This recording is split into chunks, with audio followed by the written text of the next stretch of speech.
কবিতাৰ শিৰোনাম তোমাক প্ৰণাম। কবি নিৰঞ্জন বৰা। পাঠ ডলি ফুকন। ইষ্টগন্ধ গণশিল্পী, শিল্পীৰ মাজত ইলাহী তুমি। দেশ জাতি মাটি জনতাৰ বাবে গানৰ সদায়ে তুমি ঋষিণী। ৰাইজৰ হৃদয়ত থিতাপি ললা চিৰদিন চিৰকাললৈ, যুগে যুগে যুগমীয়া হৈ। পুৰুষীয়া জনগণক মানিক দিলা, ইৰাকণ্ঠৰ আশীষে ইৰণ ধুৱাই আকাশত ঢৌ তুলি গাই গলা অসমী আইৰ বিষাদ ভৰা গান। তোমালৈ যাচিলো অন্তঃকৰণেৰে শত সহস্ৰ কোটি সাংস্কৃতিক প্ৰণাম।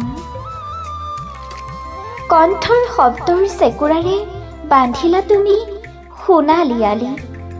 বলিয়া ৰ'দত ঘামি জামি সুৰৰ লহৰে নমালা পুৱতি তৰা।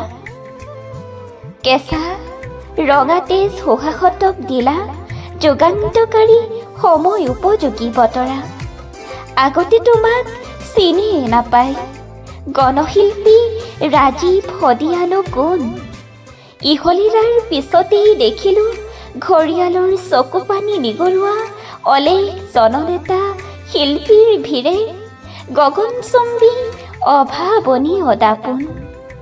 লাখে লাখে জনতাৰ অশ্ৰুধাৰাৰে শেষ কীৰ্ত তোমাৰ হ'ল সমাপন। কৰলীয়া কণ্ড মাত্ৰক জাগ্ৰত কৰি সজালা কৰ্ণিকাৰ বগা সুগন্ধি ফুল। চকু চৰহাই শেষতহে বুজিলে সিহঁতে কৰা অতীতৰ ভুল। সেই মহান, সেই প্ৰিয়, সেই নমস্য গানৰ ভাষাৰে জীয়াই গলা তুমি দেশ জনতা মাটি জাতিৰ কুল। ধন্যবাদ।